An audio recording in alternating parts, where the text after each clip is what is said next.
Bismillahirrahmanirrahim. Assalamualaikum. Alhamdulillah kita masih diberikan kesempatan dan badan yang sehat untuk tetap terus mengkaji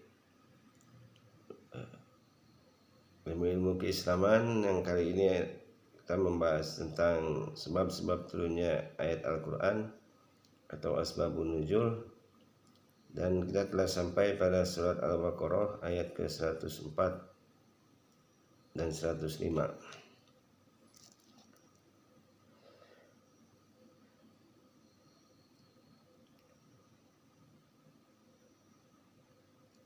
Bunyi ayatnya kurang lebih sebagai berikut. Ya ayyuhallazina amanu la taqulu ra'ina wa qulu undurna wasma'u walil kafirina adzabun alim.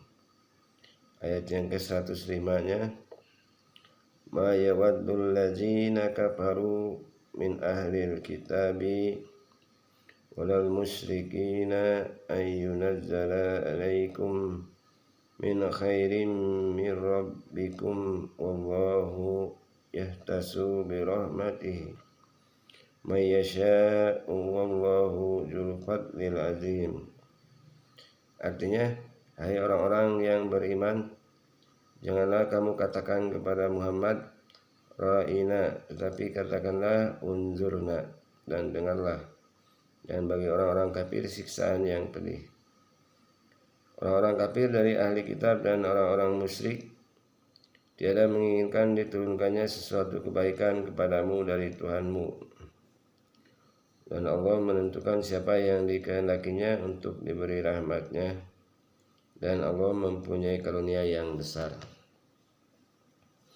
Sebab turunnya ayat ini adalah, atau asbabun nuzul dari kedua ayat ini adalah, ada dua orang Yahudi dari Bani Kainuka bernama Malik bin Sa'id dan Rifa'ah bin Zaid yang apabila bertemu dengan Rasulullah SAW selalu mengucapkan ra'ina sam'aka wasma ghaira musma'in.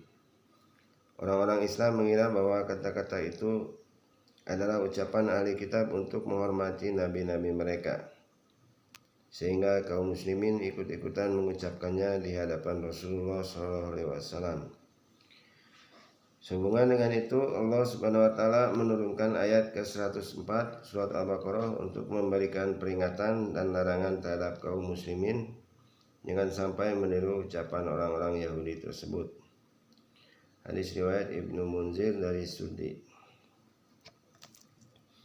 Kata ra'ina dalam bahasa orang-orang Yahudi mengandung arti caci maki. Oleh karena para sahabat Nabi SAW sering ikut-ikutan mengucapkan kata-kata tersebut, maka orang-orang Yahudi mengumumkan kepada mereka agar kata-kata tersebut diucapkan setiap kali bertemu dengan Rasulullah SAW. Apabila para sahabat mengucapkan kata-kata itu, orang-orang Yahudi menertawakannya. Sehubungan dengan itulah Allah Subhanahu wa Ta'ala menurunkan ayat ke-104. Ketika Mu'adz bin Jabal mendengar ayat ke-104, maka dia berkata kepada orang-orang Yahudi, wahai para musuh Allah, jika aku mendengar salah seorang di antara kamu mengucapkan kata-kata ra'ina sekali lagi setelah pertemuan dalam majelis ini, maka dia akan aku penggal lehernya. Hadis riwayat Abu Nuaim dalam kitab Ad-Dalail dari Suddi Sagir dari Kalabi dari Abi Salih dari Ibnu Abbas. Orang-orang Yahudi sering mengucapkan kata-kata arina sam'aka yang ditiru oleh beberapa kaum muslimin. Akan tetapi kata-kata itu dibenci oleh Allah Subhanahu wa Ta'ala, sehingga diturunkanlah ayat ke-104 sebagai larangan mengucapkan kata-kata tersebut. Hadis riwayat Ibnu Zarir dari At-Tiyah. Pada waktu kaum muslimin mengucapkan kata-kata ra'ina sam'aka, datanglah orang-orang Yahudi dan mengucapkan kata-kata tersebut. Sehubungan dengan itulah Allah Subhanahu wa taala menurunkan ayat ke-104 surat Al-Baqarah sebagai larangan bagi kaum muslimin mengucapkan kata-kata tersebut. Hadis riwayat Ibnu Jarir dari Qatadah. Orang-orang Arab apabila bercakap-cakap dengan temannya, dia mengucapkan arini sam'aka. Kemudian setelah Islam berkembang di tengah-tengah mereka, turunlah larangan untuk mengucapkan kata-kata tersebut, yaitu dengan turunnya ayat ke-104 surat Al-Baqarah. Hadis riwayat Ibnu Jarir dari Abi Aliyah. Orang-orang Yahudi merasa bangga bisa mempermainkan kaum muslimin dengan mengucapkan kata-kata ra'ina di hadapan Rasulullah. Oleh karena kata-kata itu sangat dibenci oleh Allah Subhanahu wa taala, maka turunlah ayat ke-104 sebagai larangan mengucapkan kata-kata tersebut. Kata-kata ra'ina itu dilontarkan oleh orang-orang Yahudi dengan maksud agar di kalangan umat Islam berpecah belah, saling memutuskan rasa kasih sayang. Hal itu mereka lakukan karena rasa kebencian orang-orang Yahudi dan musyrikin lainnya terhadap umat Islam. Sehubungan dengan itulah Allah Subhanahu wa taala menurunkan ayat ke-105 surat Al-Baqarah sebagai penjelasan kepada Rasulullah dan kaum muslimin tentang sifat dan sikap orang-orang musyrik. Mereka sangat membenci terhadap kaum muslimin. Hadis riwayat Ibnu Jarir dari Suddi. Berikutnya ayat yang ke-106 dan 107 surat Al-Baqarah.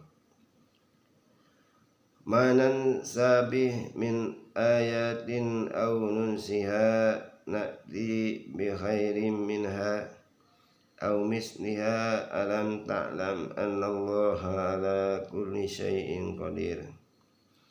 Ayat ke-107-nya, alam ta'lam annallaha lahu mulkus samawati wal ardi wa ma lakum min dunillahi min waliyyi wala nasir.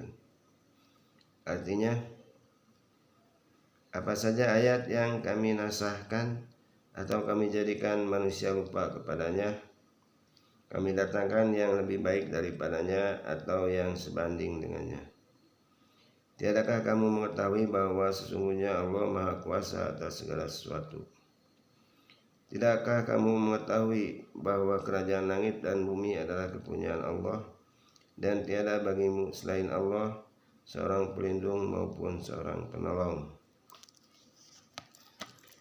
Asbabun nuzul dari ayat ini adalah kadang-kadang wahyu diturunkan kepada Rasulullah SAW itu pada malam hari, tetapi pada siang harinya beliau sering lupa. Sehubungan dengan keadaan dan kondisi Rasulullah SAW yang seperti itu, maka Allah Subhanahu wa taala menurunkan ayat ke-106 dan 107 surat Al-Baqarah sebagai jaminan terhadap beliau bahwa wahyu yang diturunkan kepadanya tidak mungkin akan terlupakan. Allah menegaskan bahwa tiada pelindung bagi Rasulullah SAW kecuali Dia. Hadis riwayat Ibnu Abi Hatim dari Ikrimah dari Ibnu Abbas. Berikutnya ayat yang ke-108 surat Al-Baqarah. Am turiduna an tas'alu rasulakum kama su'ila Musa min qablu wa may yatabaddalil kufra bil imani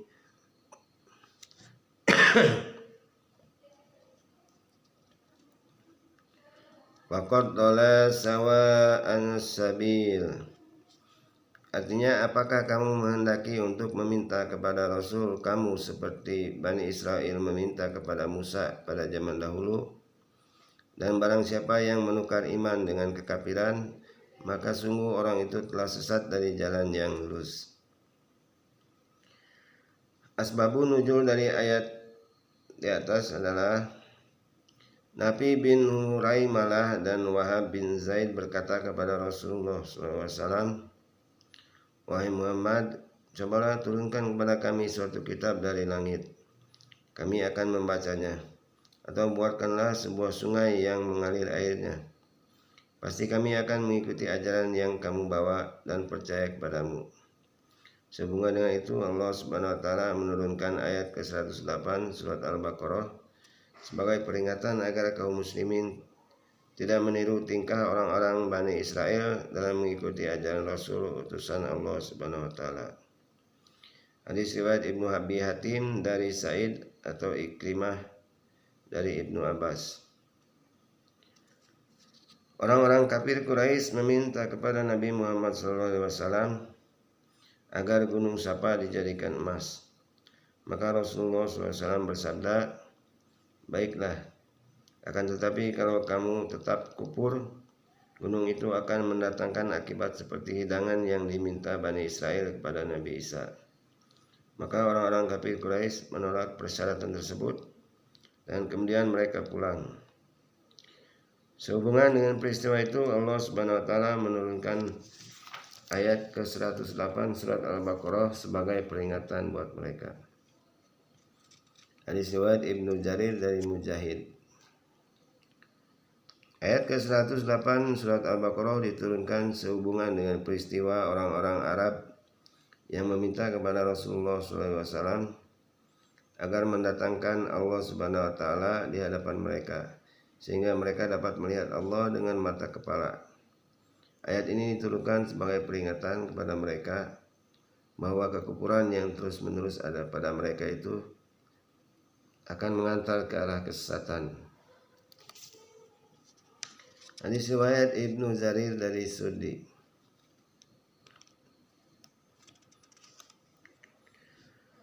Berikutnya ayat yang ke-109 surat Al-Baqarah.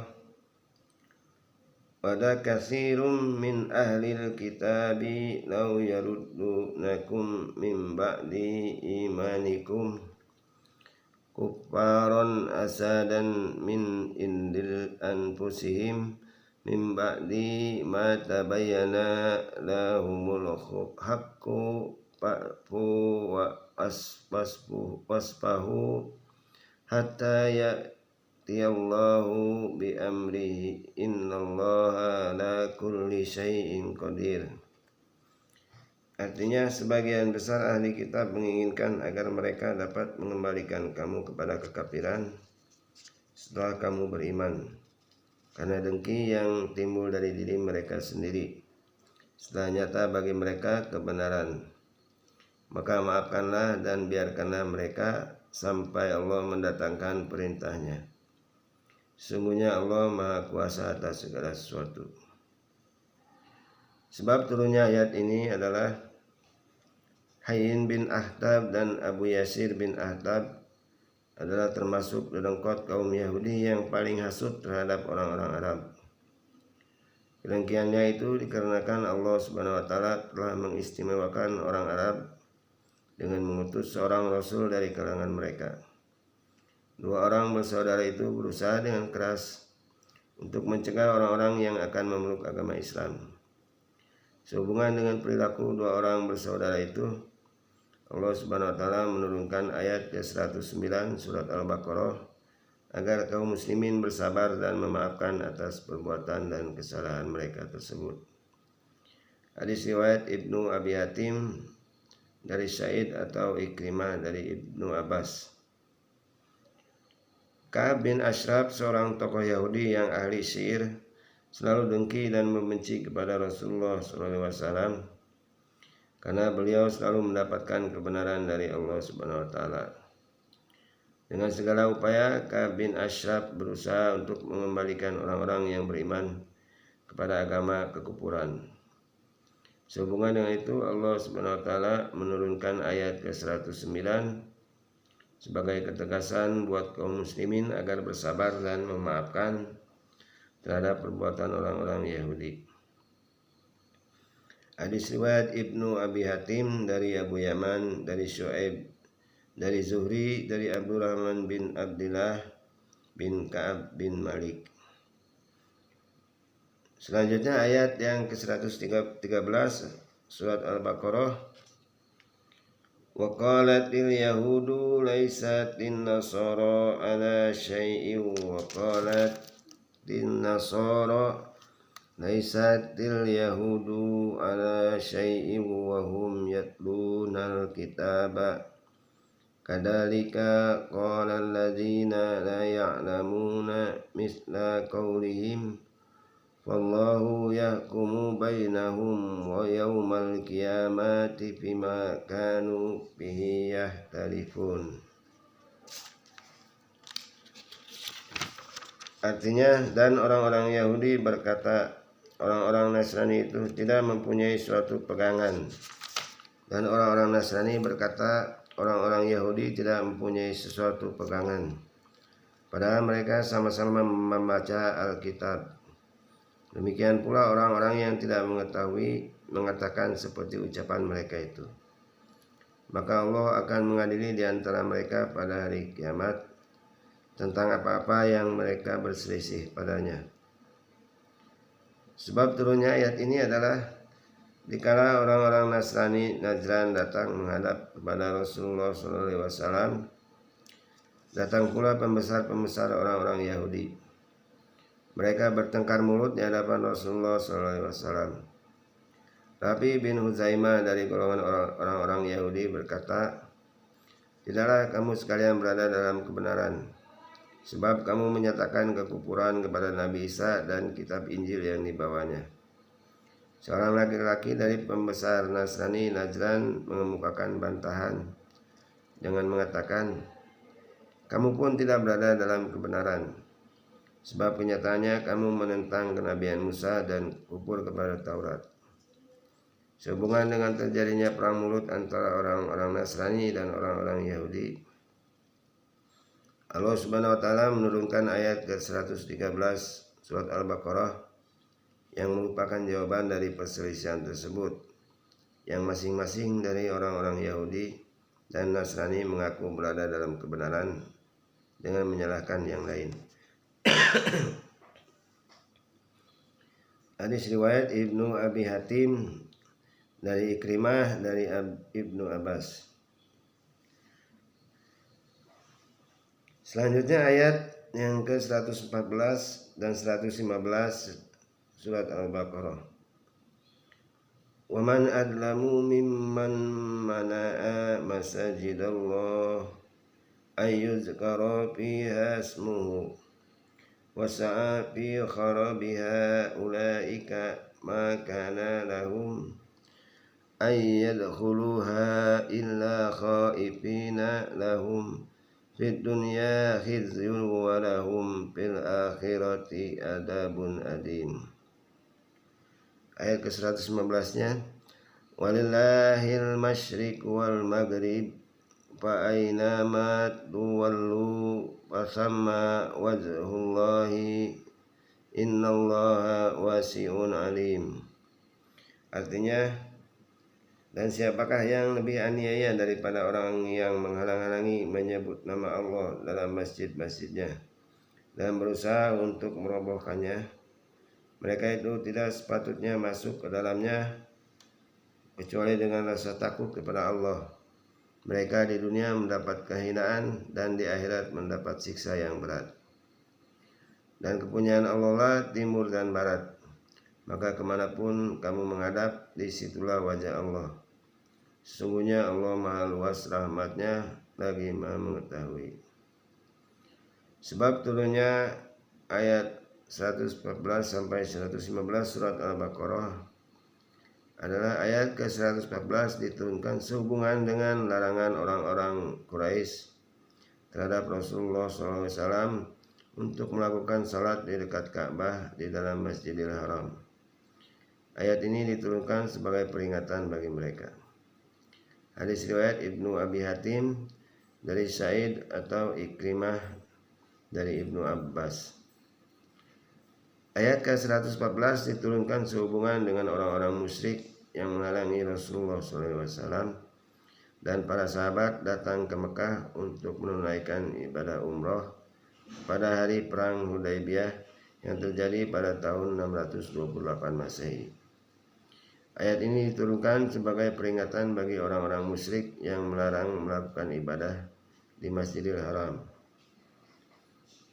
Hadis riwayat Ibnu Jarir dari Ibnu Said. Ibnu Umar membacakan ayat ke-115 surat Al-Baqarah kemudian menjelaskan tentang peristiwa sebagai berikut.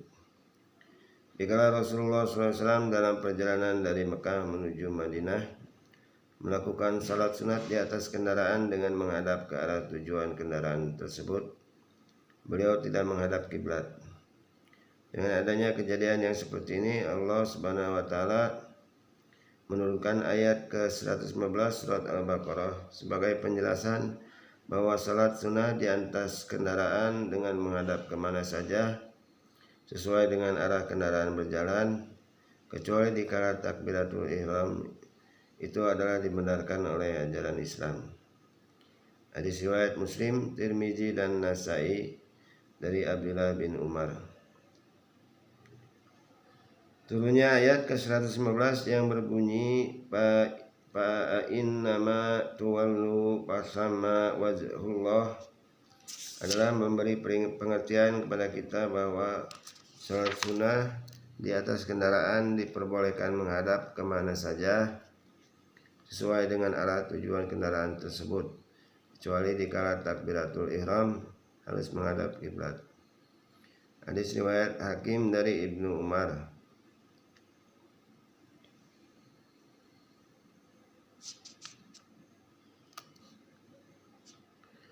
Rasulullah SAW mengutus seperangkat pasukan perang yang di dalamnya terdapat sahabat Jabir. Pada suatu malam nan gelap gulita, mereka tidak mengetahui mana arah kiblat yang sebenarnya. Sebagian dari mereka berkata, kami mengetahui arah kiblat yang sebenarnya, yaitu ke arah sana, sambil menunjuk ke arah utara. Mereka pun segera melakukan salat dengan menghadap ke arah tersebut, dan mereka membuat suatu garis sesuai dengan arah di mana mereka melakukan salat. Sedangkan segolongan yang lain berkata, arah kiblat yang sebenarnya adalah sana, sambil menunjuk ke arah selatan. Mereka pun melakukan salat menghadap ke arah yang mereka yakini dan membuat garis sesuai dengan arah di mana mereka melakukan salat. Keesokan harinya garis-garis tersebut kelihatan tidak menunjuk ke arah kiblat yang sebenarnya. Setelah mereka sampai di Madinah, hal itu ditanyakan kepada Rasulullah SAW. Sehubungan dengan pertanyaan para sahabat itu, Allah Subhanahu wa taala menurunkan ayat ke-115 surat Al-Baqarah sebagai penjelasan bahwa ibadah mereka tetap diterima di sisi Allah Subhanahu wa taala. Hadis riwayat Daruqutni dan Ibnu Murdawaih dari Al-Arzami dari Atta bin Jabir.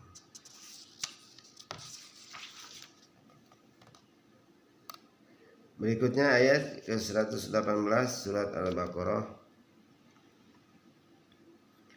Wa qala alladziina la ya'lamuuna laula yukallimuna Allahu aw ta'tina ayatun kadzalika qala alladziina min qablihim mithla qaulihim tashabahat qulubuhum qad bayyana al-ayati liqaumin yuqinun.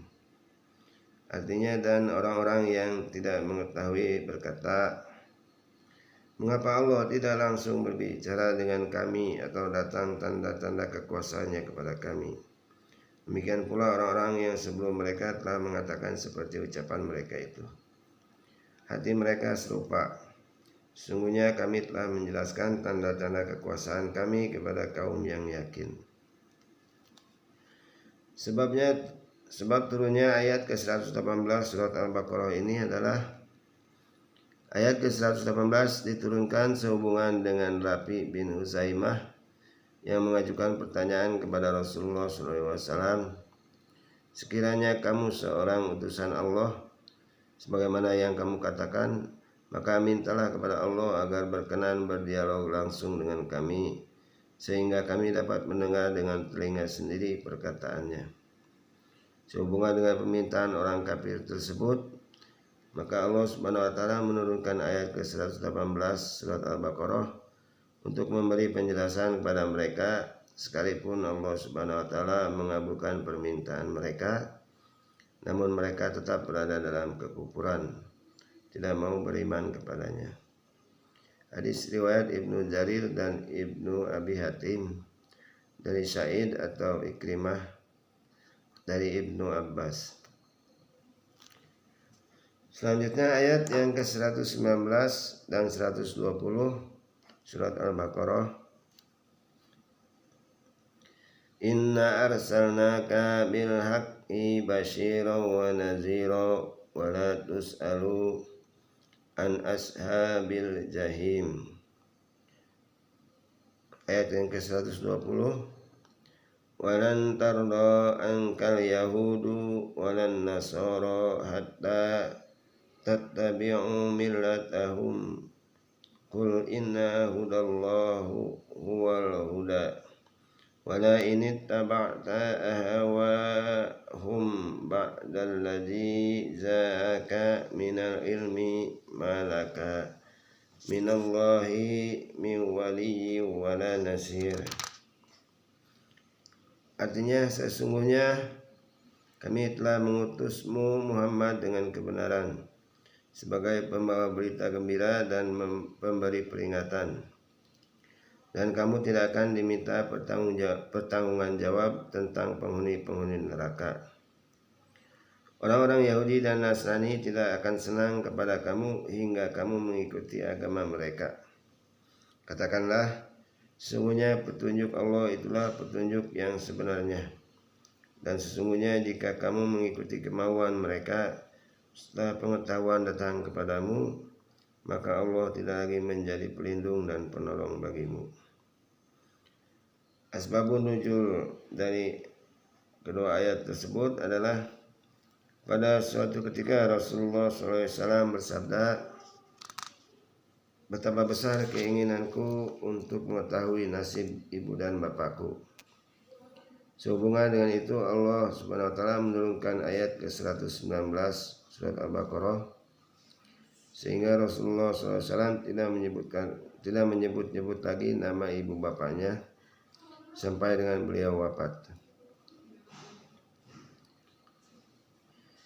Di dalam ayat ini diterangkan dengan jelas bahwa Rasulullah SAW diutus ke dunia semata-mata membawa kebenaran dan sebagai pembawa berita kegembiraan bagi orang yang beriman dan pemberi peringatan bagi orang-orang yang ingkar.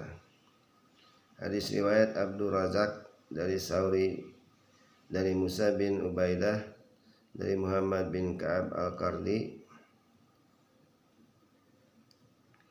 Berikutnya, pada suatu waktu Rasulullah SAW berdoa, "Ya Allah, di manakah kedua orang tuaku kini berada?" Sehubungan dengan itu Allah Subhanahu wa taala menurunkan ayat ke-119 sebagai kejelasan bahwa beliau diutus sebagai pembawa kebenaran, bukan untuk mempermasalahkan di mana kedua orang tuanya berada. Hadis riwayat Ibnu Jarir dari Ibnu Zurais dari Daud bin Abi Asim. Rasulullah SAW setiap saat selalu memohonkan ampunan terhadap ayah dan ibunya, sebab beliau belum tahu persis di mana kedua orang tuanya berada. Sehubungan dengan keraguan-raguan Rasulullah SAW tersebut, maka Allah Subhanahu wa taala menurunkan ayat ke-119 sebagai kejelasan yang sebenarnya di mana kedua orang tua berada. Sejak saat turunnya ayat ini, Rasulullah SAW tidak lagi memintakan ampunan kepada kedua orang tuanya. Jelasnya kedua orang tua Rasulullah berada di neraka Jahim. Hadis riwayat Ibnu Jarir dari Muhammad bin Ka'ab dan lainnya. Orang-orang Yahudi Madinah dan orang-orang Nasrani Najran mengharap agar Rasulullah SAW melakukan salat menghadap ke arah kiblat mereka. Ketika Allah Subhanahu wa taala membelokkan arah kiblat ke arah Ka'bah, mereka merasa keberatan. Mereka menyusun kekuatan dan berusaha agar Rasulullah SAW menyetujui ditetapkannya arah kiblat sesuai dengan ajaran agama mereka. Sehubungan dengan itu, Allah Subhanahu wa taala menurunkan ayat ke-120 yang dengan tegas memberikan keterangan bahwa orang-orang Yahudi dan Nasrani tidak akan merasa senang kepada Nabi Muhammad SAW sekalipun keinginannya itu semua dikabulkan. Mereka tetap akan memaksakan ajaran agama Islam yang lain sesuai dengan ajaran agama mereka. Hadis riwayat Sa'labi dari Ibnu Abbas.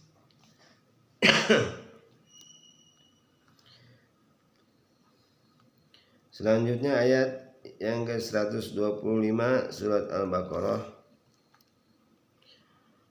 وَجَعَلْنَا الْبَيْتَ مَثَابَةً لِلنَّاسِ وَأَمْنًا وَاتَّخِذُوا مِن مَّقَامِ إِبْرَاهِيمَ مُصَلًّى وَعَهِدْنَا إِلَى إِبْرَاهِيمَ وَإِسْمَاعِيلَ أَن طَهِّرَا بَيْتِيَ لِلطَّائِفِينَ وَالْعَاكِفِينَ وَالرُّكَّعِ السُّجُودِ. Artinya, dan ingatlah ketika kami menjadikan rumah itu Baitullah, tempat berkumpul bagi manusia dan tempat yang aman, dan jadikanlah sebagian makam Ibrahim tempat salat.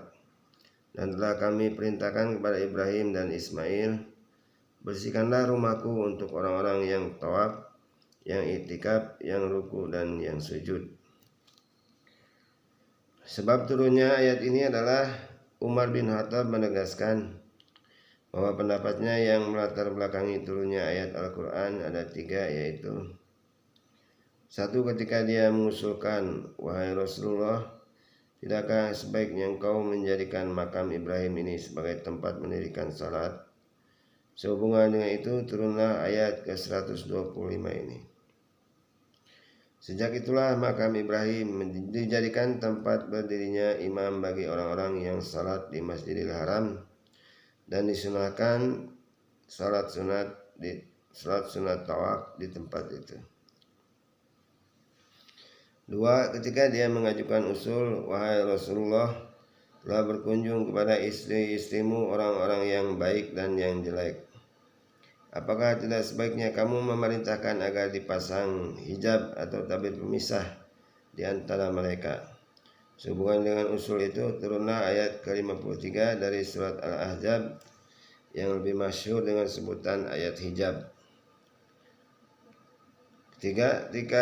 Ketika Rasulullah SAW diboikot oleh istri-istrinya karena rasa cemburu yang berlebih-lebihan, maka Umar bin Khattab berkata kepada mereka, mudah-mudahan Tuhannya akan menceraikanmu dan mengganti dengan istri-istri yang lebih baik daripada kamu. Sehubungan dengan itu turunlah ayat ke-5 surat At-Tahrim yang pada dasarnya mendukung dan membenarkan peringatan Umar bin Khattab yang disampaikan kepada istri-istri Rasulullah SAW. Demikianlah 3 ayat yang telah disebutkan di atas diturunkan sehubungan dengan pendapat-pendapat Umar bin Khattab. Hadis riwayat Bukhari dan lainnya dari Umar bin Khattab.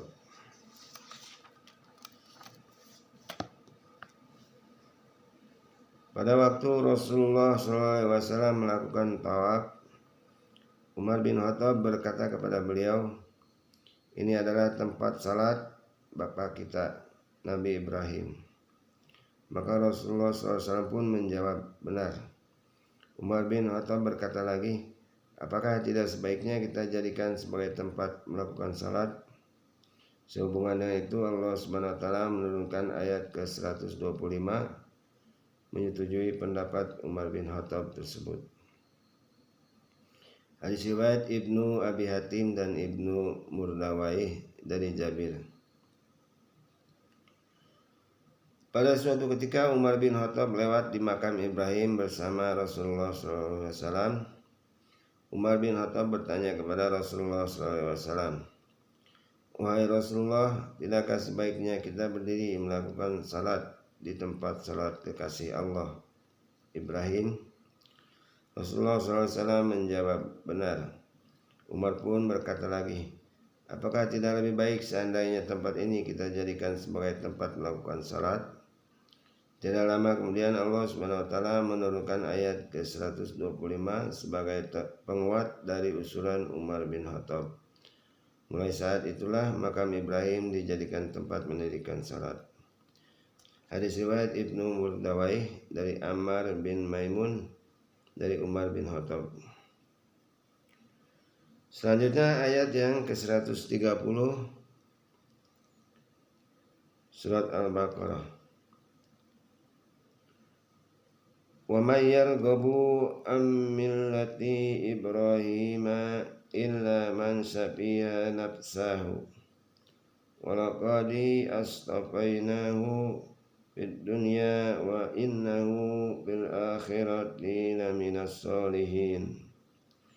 Artinya, dan tidak ada yang benci kepada agama Ibrahim melainkan orang yang memperbodoh dirinya sendiri, dan sungguh kami telah memilihnya di dunia dan sesungguhnya dia di akhirat benar-benar termasuk orang-orang yang soleh. Asbabun nuzul dari ayat ini adalah Abdullah bin Salam mengajak dua orang anak saudaranya bernama Salamah dan Muhajir untuk memeluk agama Islam. Seraya berkata, kamu berdua telah mengetahui bahwa Allah Subhanahu wa taala telah berfirman di dalam kitab Taurat bahwa Dia akan mengutus seorang nabi dari keturunan Ismail yang nabi itu bernama Ahmad. Barang siapa beriman kepadanya berarti dia telah mendapat petunjuk dan bimbingan. Dan barang siapa yang tidak beriman kepadanya dia akan mendapat laknat dari Allah Subhanahu wa taala. Sehubungan dengan itu Salamah langsung memeluk Islam, sementara Muhajir membantah. Oleh karena itulah Allah Subhanahu wa taala menurunkan ayat ke-130 surat Al-Baqarah yang menegaskan bahwa orang-orang yang bodoh sajalah yang tidak mau beriman dan memeluk agama Ibrahim atau agama Islam. Hadis riwayat Ibnu Uyainah. Demikianlah kajian kita tentang asbabun nuzul surat Al-Baqarah dari ayat ke-104 sampai dengan 135, dan akan kita lanjutkan pada kesempatan lain. Mudah-mudahan bermanfaat. Wassalamualaikum warahmatullahi wabarakatuh.